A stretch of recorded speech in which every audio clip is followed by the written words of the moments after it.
Friends, বয়সের গণ্ডি 40 পার হবার সাথে সাথেই আমাদের শরীরের মধ্যে বার্ধক্যজনিত সমস্যা ধীরে ধীরে ফুটে উঠতে শুরু করে। তাই এমতো পরিস্থিতিতে আপনাদের পুষ্টির দিক থেকে যত্নশীল হওয়া প্রয়োজন। আজকের ভিডিওতে আপনাদের সাথে এমন 3টি ইম্পর্ট্যান্ট ভিটামিন নিয়ে আলোচনা করব যে ভিটামিনগুলি আপনার বয়সের গণ্ডি 40 পার হবার সাথে সাথেই স্টার্ট করে দেওয়া প্রয়োজন বা খাওয়া প্রয়োজন। সেই সমস্ত ভিটামিনগুলি আপনার শরীরের বেসিক রিকোয়ারমেন্ট যেমন ফুলফিল করে, ঠিক তেমনই সেই সমস্ত ভিটামিন সম্পর্কে যদি আপনি সচেতন না হন বা সেই সমস্ত ভিটামিনের ঘাটতি যদি আপনার শরীরে পড়ে যায়, সেক্ষেত্রে পরবর্তী ক্ষেত্রে গিয়ে বিভিন্ন প্রকারের কঠিন রোগের সম্মুখীন আপনি হতে পারেন। তো চলুন ভিডিওটি শেষ পর্যন্ত খুব মনোযোগ সহকারে দেখুন এবং সেই 3টি ইম্পর্টেন্ট ভিটামিন সম্পর্কে জেনে নেন। দেখুন, বয়স বৃদ্ধির সাথে সাথে আমাদের ইমিউনিটি পাওয়ার বা রোগ প্রতিরোধ ক্ষমতা যেমন ধীরে ধীরে কমে আসে, আমাদের বোন ডেনসিটি কমে যায়, আমাদের হাড় দুর্বল হয়ে পড়ে। তার ফলে আপনার অস্টিওপোরোসিস, অস্টিও আর্থ্রাইটিস, বিভিন্ন প্রকারের হাড়ের সমস্যার সম্মুখীন আপনি হতে পারেন। তারপর আপনার blood pressure, blood sugar, thyroid, cholesterol, বিভিন্ন প্রকারের হার্টের সমস্যা চারিদিক থেকে আপনাকে গ্রাস করে বসে যদি আপনার স্বাস্থ্য সম্পর্কে আপনি সচেতন না হন। আজকের ভিডিওতে যে 3টি ভিটামিন নিয়ে আপনাদের সাথে আলোচনা করব, সেই ভিটামিনগুলি এই সমস্ত সমস্যার থেকে আপনাকে অনেকখানি দূরে রাখতে সাহায্য করতে পারে যদি প্রতিনিয়ত এগুলি আপনার ডেইলি লাইফে ইনক্লুড করতে পারেন। তো চলুন আমরা এক এক করে সেই ভিটামিনগুলির বিষয়ে জেনে নিই। আমরা সর্বপ্রথম যে ভিটামিনটির কথা বলবো সেটি হলো ভিটামিন ই। বয়স বৃদ্ধির সাথে সাথেই আমাদের ইমিউনিটি পাওয়ার কমে যাওয়ার জন্য রোগ প্রতিরোধ ক্ষমতা কমে আসে, আমাদের শরীর বিভিন্ন প্রকার ইনফেকশনের সাথে যে লড়াই করার ক্ষমতা, সেই ক্ষমতা হারিয়ে ফেলে। কিন্তু এই ভিটামিন ই আমাদের শরীরের ইমিউন সিস্টেমকে সঠিকভাবে কাজ করতে সাহায্য করতে পারে। ভিটামিন ই আমাদের শরীরের সেল মেডিয়েটেড এবং প্যাথোজেন ডিফেন্স রেসপন্সকে ইমপ্রুভ করে, তার ফলে আমাদের ইমিউনিটি পাওয়ার বৃদ্ধি পায়। আবার আমাদের বয়স বৃদ্ধির সাথে সাথে আমাদের শরীরে ফ্রি রেডিকেলের মাত্রা বৃদ্ধি পায়। এই ফ্রি রেডিকেল হলো আমাদের শরীরের যে মেটাবলিজম হয় বা বিভিন্ন প্রকারের শারীরবৃত্তীয় প্রক্রিয়া চলে, সেই সমস্ত শারীরবৃত্তীয় প্রক্রিয়াতে বিশেষ এক ধরনের হার্মফুল মলিকিউলের উৎপত্তি হয়। সেই হার্মফুল মলিকিউল আমাদের পুরো শরীরকে কিন্তু অক্সিডেটিভ ড্যামেজ করতে পারে। সেই সমস্ত হার্মফুল মলিকিউল বা ফ্রি রেডিকেলকে দমন করতে পারে একমাত্র অ্যান্টিঅক্সিডেন্ট। তাই আমাদের ডেইলি লাইফে বা আমাদের খাদ্য তালিকাতে বেশি বেশি মাত্রাতে অ্যান্টিঅক্সিডেন্টকে যুক্ত করা প্রয়োজন। আপনি কি জানেন যে ভিটামিন ই খুব হাই কোয়ালিটির অ্যান্টিঅক্সিডেন্ট, বা এই ভিটামিন ই আমাদের শরীরের মধ্যে অ্যান্টিঅক্সিডেন্টের মতন কাজ করে সেই সমস্ত ফ্রি রেডিকেলগুলিকে দমন করতে পারে এবং বার্ধক্যজনিত আপনার যে সমস্ত সমস্যা হয়, অর্থাৎ আপনার বার্ধক্যের সাথে সাথে আপনার চুল পেকে যাওয়া, আপনার ত্বক কুঁচকে যাওয়া, আপনার শরীরের যে সমস্ত অর্গানগুলি রয়েছে সেই অর্গানগুলি ধীরে ধীরে কমজোর হয়ে যাওয়া, এই সমস্ত সমস্যাকে কম করতে সাহায্য করতে পারে। এছাড়া বৃদ্ধ বয়সে স্যাক্রোপেনিয়া নামক বিশেষ এক ধরনের সমস্যা হয়।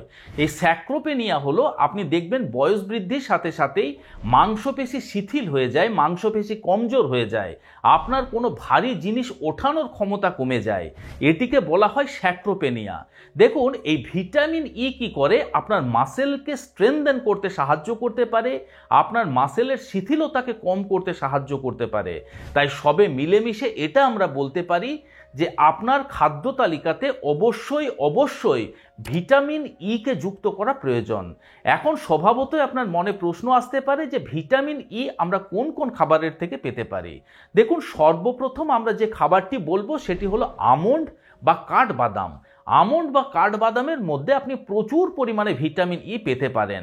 8 থেকে 10টা যদি আপনি আমন্ড খেতে পারেন, তার থেকে সারাদিনে আপনার শরীরে ভিটামিন ই এর রিকোয়ারমেন্ট প্রায় 50% পর্যন্ত কিন্তু ফুলফিল হতে পারে।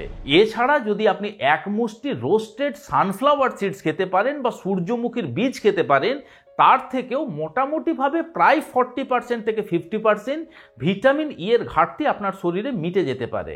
এছাড়া সমস্ত প্রকারের বাদাম, বাদাম বলতে সেটি আপনার আখরোট হতে পারে, আপনার কাজু বাদাম হতে পারে, আপনার পেস্তা বাদাম হতে পারে, আপনার চীনা বাদাম হতে পারে, সমস্ত প্রকার বাদামের থেকে আপনি ভিটামিন ই পেতে পারেন। হুইট জার্ম অয়েলও কিন্তু ভিটামিন ই এর খুব ভালো একটা উৎস। কিন্তু যদি এই সমস্ত খাবার দাবার আপনার ডেইলি লাইফে ইনক্লুড করতে অসুবিধা হয়ে থাকে, বা যদি আপনার চিকিৎসক বলছেন যে আপনার শরীরে ভিটামিন ই এর ঘাটতি হচ্ছে, সেক্ষেত্রে চিকিৎসকের পরামর্শ অনুযায়ী আপনি ভিটামিন ই সাপ্লিমেন্টও আপনার ডেইলি লাইফে ইনক্লুড করতে পারেন। পরবর্তী যে ভিটামিনটির কথা আপনাদের বলবো, যে ভিটামিনটি অবশ্যই বয়স বৃদ্ধির সাথে সাথে আপনার ডেইলি লাইফে ইনক্লুড করা উচিত এবং আপনাকে খেয়াল রাখা প্রয়োজন যে সেই ভিটামিনের ঘাটতি যেন আপনার শরীরে না হয়, সেটি হলো ভিটামিন ডি। বয়স 65 বা তার ঊর্ধ্বে, এছাড়া যে সমস্ত মানুষদের স্কিন কালার ডার্ক হয়ে থাকে বা যাদের তুলনামূলক ত্বকের রং কালো হয়ে থাকে, তাদের মধ্যে কিন্তু ভিটামিন ডি এর ডেফিসিয়েন্সি বেশি দেখতে পাওয়া যায়। এই ভিটামিন ডি আমাদের শরীরে সবথেকে বেশি প্রয়োজন, তার কারণ আপনার শরীরে যদি ভিটামিন ডি এর ঘাটতি হয়ে যায়, আপনার বোন ডেনসিটি কিন্তু কমে যায়। আপনার বোন ডেনসিটি কমে যাওয়ার জন্য আপনার অস্টিওপোরোসিস বা অস্টিওজেনেসিস ইমপারফেক্ট এইরকম ধরনের সমস্যার সৃষ্টি হতে পারে। এছাড়া বয়সের সাথে সাথে আপনার হাড় ক্ষয়ে যেতে পারে, আপনার কার্টিলেজ ক্ষয়ে যেতে পারে, আপনার জয়েন্টের মধ্যে যে সমস্ত সিনোভিয়াল ফ্লুইড থাকে সেই সমস্ত সিনোভিয়াল ফ্লুইডের মাত্রা কমে যায়, আপনার জয়েন্টের ফ্লেক্সিবিলিটি কমে যায়, তার ফলে জয়েন্টের ব্যথা বেদনায় আপনি কিন্তু প্রচুর পরিমাণে কষ্ট ভোগ করতে পারেন। দেখুন, এই ভিটামিন ডি আপনার শরীরে ক্যালসিয়ামের অ্যাবজর্পশনকে বাড়িয়ে দেয়। আমরা সারাদিনে যে সমস্ত ক্যালসিয়াম রিচ খাবার খেয়ে থাকি, অর্থাৎ আমরা মনে করি যে এই সমস্ত খাবারগুলি খেলে আমাদের শরীরে ক্যালসিয়ামের ঘাটতি পূরণ হতে পারে, সেই সমস্ত খাবারের মধ্যে থাকা ক্যালসিয়াম সম্পূর্ণভাবে আপনার শরীরে অ্যাবজর্ব নাও হতে পারে যদি আপনার শরীরে ভিটামিন ডি এর ঘাটতি রয়েছে।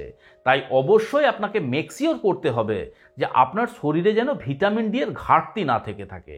শুধুমাত্র হাড় নয়, তার সাথে সাথে আপনার মাসেলও কিন্তু কমজোর হয়ে যেতে পারে, আপনার মাসেল বা আপনার মাংসপেশি শিথিল হয়ে যেতে পারে যদি ভিটামিন ডি এর ঘাটতি আপনার শরীরে হয়। ইমিউনিটি পাওয়ার বৃদ্ধির ক্ষেত্রেও কিন্তু ভিটামিন ডি এর অনেক বড় একটা হাত রয়েছে। এছাড়া বয়স বৃদ্ধির সাথে সাথে আপনার ব্রেনের সেলগুলির অ্যাক্টিভিটি কম হতে শুরু করে। ব্রেনের সেলগুলির মধ্যে অক্সিডেটিভ ড্যামেজের কারণে কগনিটিভ ডিজেনারেশনের মতন সমস্যার সৃষ্টি হয়, তার ফলে বৃদ্ধ বয়সে গিয়ে অ্যালজাইমার ডিজিজ, পার্কিনসন ডিজিজ এইরকম ধরনের সমস্যার সৃষ্টি হয়। এখন স্বভাবতই প্রশ্ন আসতে পারে যে ভিটামিন ডি এর ঘাটতি আপনি মেটাবেন কিভাবে? দেখুন, ভিটামিন ডি এর ঘাটতি মেটানোর সবথেকে সহজ বিনামূল্যে পাওয়া পদ্ধতি হলো সূর্যালোক। সকালবেলা 10টা থেকে 11টার মধ্যে 15 মিনিট থেকে আধ ঘন্টা আপনি সূর্যের আলোকে বসুন। আপনি চেষ্টা করবেন সবসময় ডাইরেক্ট সানলাইট যেন আপনার শরীরের মধ্যে পড়ে। যদি সম্ভব হয়ে থাকে তাহলে খালি গায়ে, আর যদি সম্ভব না হয় তাহলে একদম পাতলা সুতির কাপড় পরে আপনাকে কিন্তু এই সূর্যালোকে বসতে হবে। কমপক্ষে আপনাকে খেয়াল রাখতে হবে আপনার শরীরের যে সমস্ত পার্টগুলি কাপড়ের বাইরে রাখা যায়, অর্থাৎ আপনার পাগুলি, আপনার হাতগুলি, আপনার মুখমণ্ডল, এগুলি যেন ডাইরেক্ট সূর্যালোকের মধ্যে আসে। এই সূর্যালোক আমাদের স্কিনের মধ্যে পড়ার সাথে সাথেই সূর্যের মধ্যে আলট্রাভায়োলেট বি যে রেডিয়েশন রয়েছে, সেই রেডিয়েশন আমাদের স্কিনের ওপরের লেয়ারে যে কোলেস্টেরল থাকে, সেই কোলেস্টেরলকে ভিটামিন ডিতে কনভার্ট করে। তার ফলে আমাদের শরীরে ভিটামিন ডি এর ঘাটতি মিটে যায়। তাই অবশ্যই প্রতিদিন অন্তত আধ ঘন্টা করে সূর্যালোকে বসতে কিন্তু ভুলবেন না। কিন্তু যদি আপনার চিকিৎসক মনে করছেন যে আপনার শরীরে প্রচুর পরিমাণে ভিটামিন ডি এর ঘাটতি হয়ে গেছে এবং কয়েকটি টেস্টের মাধ্যমে যদি তিনি নির্ণয় করে নেন যে আপনার শরীরে ভিটামিন ডি সাপ্লিমেন্টের প্রয়োজন, সেক্ষেত্রে চিকিৎসকের প্রেসক্রিপশন অনুযায়ী ভিটামিন ডি সাপ্লিমেন্ট অবশ্যই আপনার ডেইলি লাইফে ইনক্লুড করতে পারেন। পরবর্তী যে ভিটামিনটির কথা বলবো সেটি হলো ভিটামিন বি12। দেখুন, যে ভিটামিন বি12 যুক্ত খাবার খেয়ে কম বয়সে আপনার শরীরে ভিটামিন বি12 এর ঘাটতি পূরণ হয়েছে, বয়স বৃদ্ধির ফলে কিন্তু সেই খাবারে আপনার শরীরে ভিটামিন বি12 এর ঘাটতি মেটাতে পারে না। তার কারণ আপনার বয়স বৃদ্ধির সাথে সাথে ভিটামিন বি12 এর অ্যাবজর্পশন কমে যায়। তাই আমাদের খাদ্য তালিকাতে বেশি বেশি মাত্রাতে ভিটামিন বি12 যুক্ত খাবারকে যুক্ত করা প্রয়োজন। হয়তো আপনারা খেয়াল করবেন যে বেশিরভাগ ক্ষেত্রে বয়স বৃদ্ধির সাথে সাথে বিভিন্ন প্রকারের নার্ভের সমস্যা সৃষ্টি হয়। নার্ভের ব্যথা বেদনায় মানুষ ভোগ করতে থাকেন। নার্ভের ব্যথা বেদনা বলতে দেখবেন আপনার হাতের পাতা, পায়ের পাতা ঝিনঝিন করে, হাতে পায়ে হুল ফোটানোর মতন ব্যথা হয়, ইলেকট্রিক শকের মতন ব্যথা হয়, হাঁটাচলা করলে দেখবেন পায়ের থেকে জুতো খুলে যাচ্ছে, এগুলি কিন্তু নিউরোপ্যাথির সমস্যার প্রধান সিমটম হতে পারে। আর এই নিউরোপ্যাথির প্রধান কারণ হতে পারে ভিটামিন B12 ডেফিসিয়েন্সি। তাই অবশ্যই আপনার নার্ভের অ্যাক্টিভিটিকে বজায় রাখার জন্য, নার্ভের ফাংশনিংকে বেটার করার জন্য ভিটামিন B12 এর ঘাটতি যাতে না হয় সেদিক দিয়ে আপনাদের খেয়াল রাখতে হবে। শুধুমাত্র নার্ভের সমস্যাই নয়, যদি আপনার শরীরে ভিটামিন B12 এর ঘাটতি হয়ে যায় সেক্ষেত্রে রক্ত স্বল্পতা বা অ্যানিমিয়ার মতন সমস্যাও কিন্তু হতে পারে। তার কারণ আপনার শরীরে যে আপনার আরবিসি বা রেড ব্লাড সেল রয়েছে, সে রেড ব্লাড সেল তৈরি একদমই অসম্ভব যদি আপনার শরীরে ভিটামিন B12 এর ঘাটতি হয়। আপনার শরীরে ভিটামিন B12 এর ঘাটতির জন্য যে অ্যানিমিয়া হয় সেটিকে বলা হয় মেগালোব্লাস্টিক অ্যানিমিয়া। এই মেগালোব্লাস্টিক অ্যানিমিয়ার থেকে যদি আপনি দূরে থাকতে চান সেক্ষেত্রেও আপনাকে মেকশিওর করতে হবে ভিটামিন B12 এর ঘাটতি যেন আপনার শরীরে না হয়ে থাকে। আবার ভিটামিন ডি এর মতন ভিটামিন B12 এর ঘাটতিও আপনার হাড়ের সমস্যার সৃষ্টি করতে পারে। তার কারণ আপনার শরীরে যদি ভিটামিন B12 এর ঘাটতি হয়ে যায় তখন আপনার হাড়ের মধ্যে মিনারেল ডেনসিটি কমে যায়, আপনার বোন সেল প্রোডাকশন ধীরে ধীরে কম হতে শুরু করে, তার ফলে আপনার হাড়গুলি দুর্বল হয়ে যায় এবং ভঙ্গুর হয়ে যায়। এছাড়া যদি ভিটামিন B12 এর ঘাটতি আপনার শরীরে হয়ে যায়, হোমোসিস্টিন নামক বিশেষ এক ধরনের অ্যামাইনো অ্যাসিডের প্রোডাকশন আপনার শরীরে বেড়ে যায়। এই হোমোসিস্টিন আপনার শরীরে বৃদ্ধি পেলে তখন আপনার ব্লাড প্রেশার আনকন্ট্রোল হয়ে যায়, আপনার ব্রেন স্ট্রোক এবং হার্ট অ্যাটাকের ঝুঁকি বেড়ে যায়। এছাড়া আপনার শরীরে যখন ভিটামিন B12 সঠিকভাবে থাকে তখন আপনার শরীরে যে সমস্ত গ্লুকোজ মলিকিউল থাকে সেগুলি সহজে মেটাবোলাইজ হয় এবং আপনার এনার্জি লেভেলকে মেনটেন করতে সাহায্য করে। এখন ভিটামিন B12 আপনি কোন কোন খাবারের মধ্যে দিয়ে পেতে পারেন? ভিটামিন B12 আপনার শরীরে সব থেকে বেশি মাত্রাতে পেতে পারে যদি আপনি নন ভেজিটেরিয়ান হয়ে থাকেন। প্রাণীজ খাবার বলতে সমস্ত প্রকারের মাংস, সমস্ত প্রকারের মাছ, ডিম, দুধ বা যে কোনো প্রকারের দুগ্ধ জাতীয় খাবারের মধ্যে থেকে আপনি প্রচুর পরিমাণে ভিটামিন B12 পেতে পারেন। এছাড়া ফলের মধ্যে কলা, আপেল, পেঁপে, কমলা লেবু এগুলির মধ্যে থেকেও ভিটামিন B12 আপনার শরীর পেতে পারে এবং সবজির মধ্যে পালং, বিটরুট এবং মাশরুমও ভিটামিন B12 এর খুব ভালো উৎস। তাই অবশ্যই এই সমস্ত খাবারগুলি আপনার ডেইলি লাইফে ইনক্লুড করুন বেশি বেশি মাত্রাতে যদি আপনার বয়স 40 পার হয়ে গেছে। দেখুন, আমি যে তিনটি ভিটামিনের কথা বললাম অর্থাৎ আপনার ভিটামিন ই, ভিটামিন ডি এবং ভিটামিন B12 এগুলি অবশ্যই আপনার ডেইলি লাইফে তো ইনক্লুড করতেই হবে।